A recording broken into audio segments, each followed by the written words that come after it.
विरारमध्ये कौटुंबिक वादातून एका इसमाने आपल्या सासूची हत्या केल्याचा प्रकार समोर आला आहे।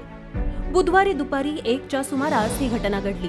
विशेष म्हणजे हत्या करून पळून जाण्याच्या तयारीत असलेल्या आरोपीच्या मुलांनी त्याला घरात कोंडून ठेवल्याने तो पकडला गेला। विरार पूर्वेच्या साईनाथ नगर परिसरात मागील 3 महिन्यांपासून प्रशांत खैरे हा पत्नी कल्पना खैरे व 2 मुलं व सासू यांच्यासोबत भाड्याच्या घरात राहत होता। प्रशांत याला दारूचं व्यसन असल्याने मद्यपान करून पत्नी कल्पना खैरे व सासू लक्ष्मी खांबे यांना शिवीगाळ करून त्रास देत होता। बुधवारी दुपारी प्रशांत मद्यपान करून घरी आला होता। त्यावेळी त्याची पत्नी कामासाठी मुंबईला गेली होती। प्रशांतचा सासू लक्ष्मी बरोबर वाद झाला।